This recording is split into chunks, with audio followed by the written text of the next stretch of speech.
एक तो वो दौर था जब इमरजेंसी लगा था, एक ये दौर है जो शायद अनडिक्लेयर्ड इमरजेंसी है। इमरजेंसी हमने देखा है, और हमारा एक दोस्त था डेविड इज नो मोर, वो न्यूज़पेपर लेके आया, बोला इमरजेंसी लग गई है। तो मैंने कहा इमरजेंसी तो ऑलरेडी था, ये लग कौन सी गई।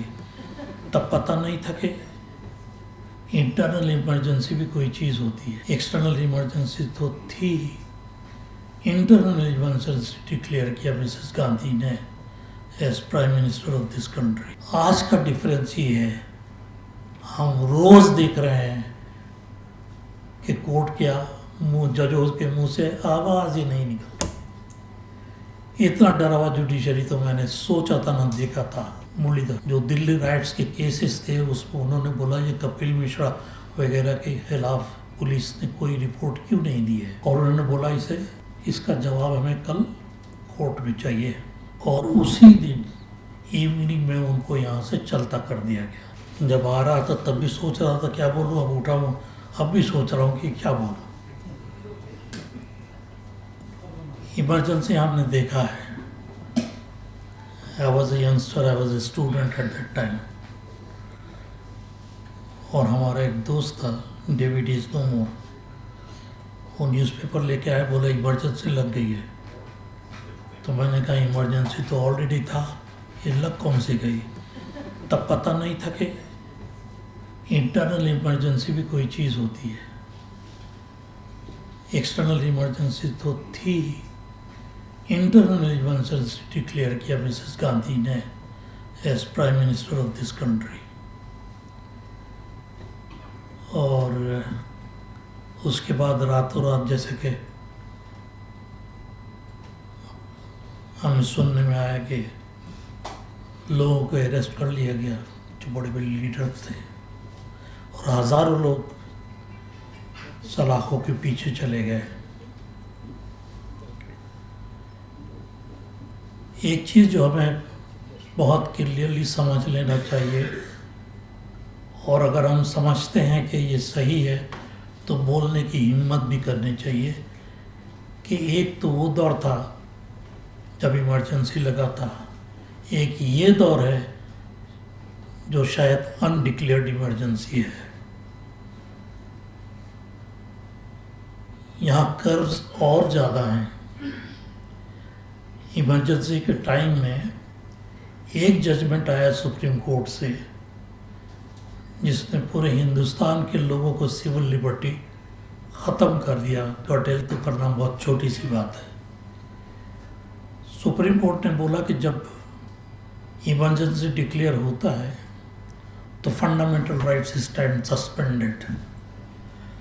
Because of fundamental rights stand suspended, that's why Supreme Court cannot interfere with any orders of preventive detention which is passed by the government.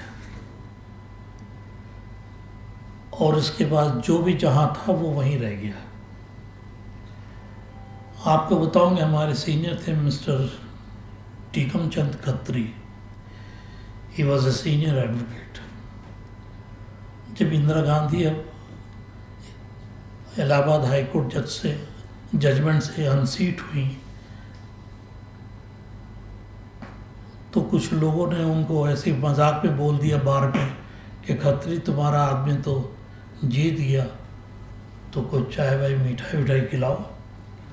And you will not believe, उन्होंने 4-5 लोगों को हमारे यहाँ रसगुल्ला मिलता है आसाम में, वो और चाय पिला दिया। Will you believe that was the ground for his detention under MISA? Can we imagine a person to be detained behind bar on the ground that you have treated 4 or 5 persons on the bar with sweets and tea? That was the ground. And because of the fact that the Supreme Court had declared that fundamental rights stand suspended, he had no remedy. क्योंकि Tikam Chand Khatri was a member of RSS. Don't misunderstand, I am not in RSS.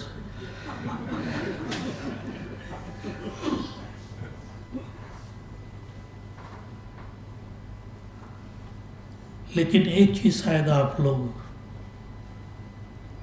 ज़रूर notice कर रहे होंगे, नहीं कर रहे हैं तो करना चाहिए। इस जजमेंट के अलावा जो सुप्रीम कोर्ट ने दिया था एडीएम जबलपुर में, कोई ऐसा जजमेंट नहीं आया जिसमें देखा जा सके कि कोर्ट डर गया है। No doubt this was a very, very grave judgment and grave error of judgment also, which the Supreme Court declared during the emergency. But इसके अलावा शायद मुझे तो कोई नजर नहीं आया ऐसा जिसमें लगे कि कोर्ट डरा हुआ है। आज का डिफरेंस ये है, हम रोज देख रहे हैं कि कोर्ट क्या मुंह जजों के मुंह से आवाज ही नहीं निकलती। इतना डरा हुआ जुडिशरी तो मैंने सोचा था ना देखा था। आपको एग्जाम्पल देता हूँ, जब इंदिरा गांधी ने की उसका जो इलाहाबाद हाई कोर्ट का जजमेंट था उसके खिलाफ Indira Gandhi brought an amendment to the constitution. The amendment was that the election of the Prime Minister and Speaker of the Parliament will not be called into question in any court of law. ये था amendment. But even during emergency, Supreme Court was so bold that this amendment was quashed. It is a different matter that Mrs. Gandhi won her election petition. और election petition में भी क्या था कि बहुत बड़ा स्टेज बनाया जिससे लोगों पे रुआब पड़ेगा कि प्राइम मिनिस्टर का स्टेज है, इससे इलेक्टोरल इन्फ्लुएंस हो जाएंगे। और दूसरा ग्राउंड ये जो जशपाल कपूर थे, he was a IAS officer, उनका रेजिग्नेशन जब वो इलेक्शन एजेंट अपॉइंट हो गए और वर्किंग करने लगे तब दिया गया। These were the two grounds. Supreme Court, right or wrong, set aside the judgment of the Allahabad High Court, and Mrs. Gandhi became free from that stigma which had been cast on her. आज आप देखें, मुझे मालूम नहीं, मैं 10 minute जब भी खत्म हो जाए बोल दीजिएगा, मैं जुड़ जाऊँ।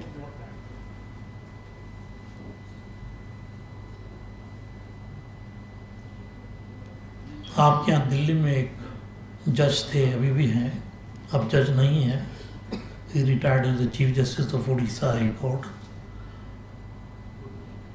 मुरलीधर, जो दिल्ली राइट्स के केसेस थे उसमें उन्होंने बोला ये कपिल मिश्रा वगैरह के खिलाफ पुलिस ने कोई रिपोर्ट क्यों नहीं दी है, और उन्होंने बोला इसका जवाब हमें कल कोर्ट में चाहिए। और उसी दिन इवनिंग में उनको यहाँ से चलता कर दिया गया। एक चीज़ मैं करेक्ट कर दूँ, बहुतों को ये लगता है कि शायद वो ट्रांसफ़र ऑर्डर भी उसी दिन हुआ था। नहीं, ट्रांसफ़र ऑर्डर पहले से था, लेकिन what it was not enforced. The moment he said this, the transfer order was enforced and he was moved from here that very night. दूसरा जो जस्टिस कुरैशी का था, he was recommended as the Chief Justice of Bombay High Court. His path was clear to the Supreme Court.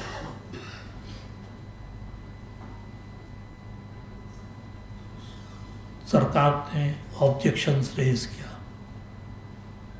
उनको chief justice Madhya Pradesh बनाने का recommendation किया, सरकार ने वो भी एक्सेप्ट नहीं किया। फिर सुप्रीम कोर्ट ने उनको रिकमेंड किया त्रिपुरा हाई कोर्ट के चीफ जस्टिस के लिए, जिसका पूरा स्ट्रेंथ 3 जजेस का है।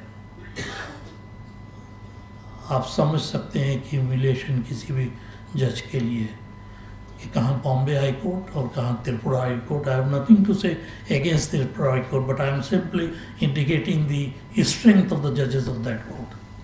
He was brought down from a court which had almost 80-90 judges to a court as a chief justice which had only 3 judges, including the chief justice.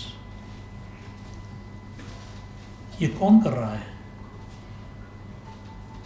सम्मेलन में एक जज फैसला देता है, उस जज का ट्रांसफ़र हो जाता है, दूसरा लाया जाता है।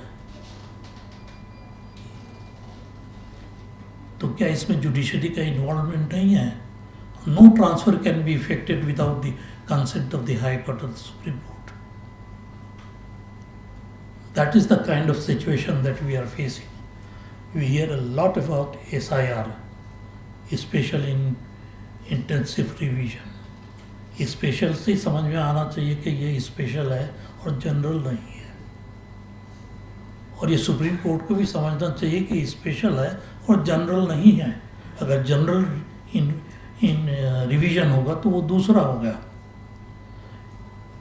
हिंदुस्तान का कन्वेंशन ये रहा है कि it is inclusive as far as the citizenship is concern, never exclusive.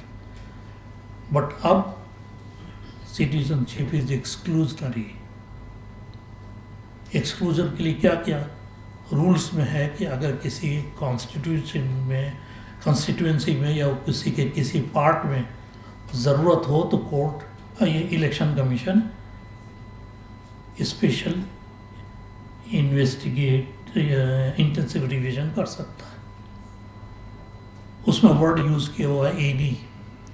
Any का मतलब कभी कभी कॉन्स्टिट्यूशन में ऑल भी होता है, तो सुप्रीम कोर्ट ने बोला नहीं ऑल भी होता है, और इसको एडी को ऑल पढ़ना चाहिए. क्यों पढ़ना चाहिए भाई? कोई रीज़न तो होना होगा ना. हमारा जो रिवीजन है वही स्पेशल है. Why should we read it as general? But supreme court ने बोला नहीं, any will mean all, so it can be all the constituencies. That means all over India there can be revision. Supreme court ने बोला हम किसी को injustice होने नहीं देंगे. बिहार का इलेक्शन ख़त्म हो गया, जजमेंट आया ही नहीं, जजमेंट बाद में आया.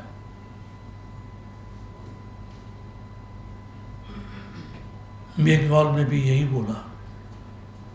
27 लाख लोग इलेक्शन इलेक्टोरल रोल से बाहर हो गए.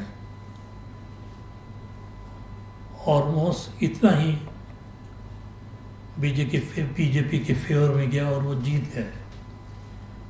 और हमारा जज जो है सुप्रीम कोर्ट में बोलते हैं इस बार इलेक्शन में नहीं वोट देगा तो नेक्स्ट टाइम दे लेगा.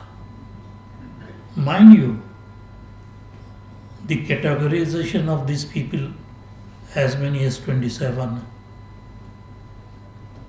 is not that they are not Indian citizens. Not till today anybody has said that they are not Indian citizens. Their citizenship could not be determined. तो आप फेल कर रहे हैं the election commission to determine whether I am an Indian citizen or not, and you will not allow me to vote. And the rules say if it is not possible to revise an electoral roll before conducting the election will be held on the basis of the previous electoral roll. That means this election which has been held in Bihar or Bengal or anywhere in the country, or will perhaps be held in future, they cannot be held because the rules themselves say कि पिछले वाले electoral roll के basis पर election हो. लेकिन ये कर नहीं सकते. जब जुडिशरी कंप्लीसिट हो जाए, एक तो डर है जो इमरजेंसी में हुआ, लेकिन जब जुडिशरी बिल्कुल ही कंप्लीसिट हो जाए तो where is the independence of judiciary? The judiciary itself enslaves it. कोई दूसरा तो नहीं कर रहा है ना. एक जज ओथ लेता है, उसका ओथ है I will preserve, protect and defend the constitution. Defend किससे? चाइना से? हमारा कॉन्स्टिट्यूशन वो गड़बड़ाएगा? या पाकिस्तान से? प्रोटेक्ट किसका, कहाँ से? प्रिजर्व किसके अगेंस्ट में? सारी चीज़ें हमारे लिए है. कोई इंडियन ही नहीं करेगा जो कॉन्स्टिट्यूशन को डिस्ट्रॉय करना चाहता है. और जुडिशियल के ऊपर भी उसका ओथ यह है कि you will preserve, protect and defend the constitution. Before this constitution came into force, I don't know how many of you will be doing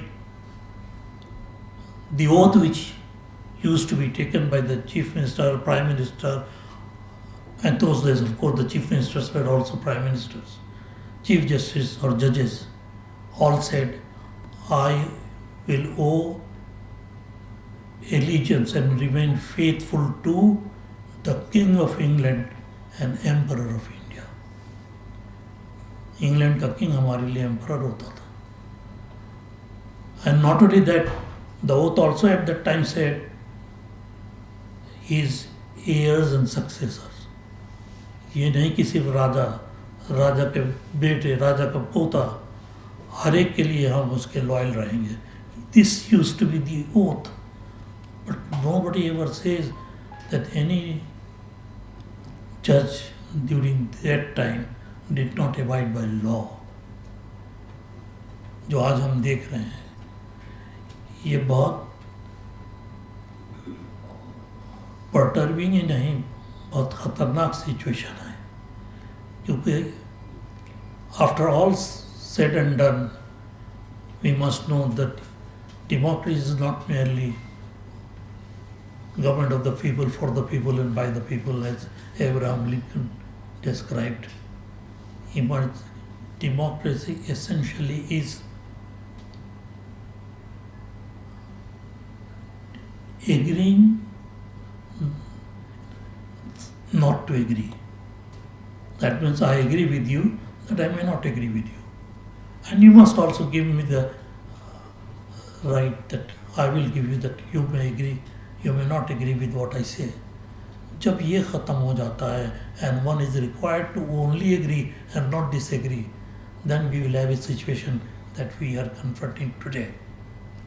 And it is against this that we have to raise our voices. It is good that so many people have come. It is really heartening that so many of us are here and each one of us are capable of taking with them at least 5-10 people. We are all in one way or other leaders in different walks of life.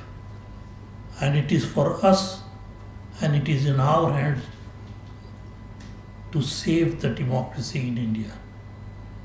It is already hijacked, there is no doubt about it. Let us not think कि शायद अभी भी democracy है. Democracy तो ख़त्म सी हो गई है. मतलब ये समझ लीजिए कि पार्टी का डिफेक्शन हो गया, उसका मर्जर भी डिक्लेयर कर दिया, वो भी अनाउंस कर दिया, उसको भी नोटिफाई कर दिया, लेकिन स्पीकर अभी तक ये नहीं बोल पाया कि डिफेक्शन हो गया कि नहीं, मर्जर हुआ कि नहीं. और लोग सेपरेट ग्रुप होके एनडीए में चले भी गए. What a state. Are we making a joke of this democracy? Are we making a joke of the constitution that we have? Are we making a joke of the law that we have in this country? Our forefathers, each one of us have contributed in one form or another to the not only the birth but growth of democracy.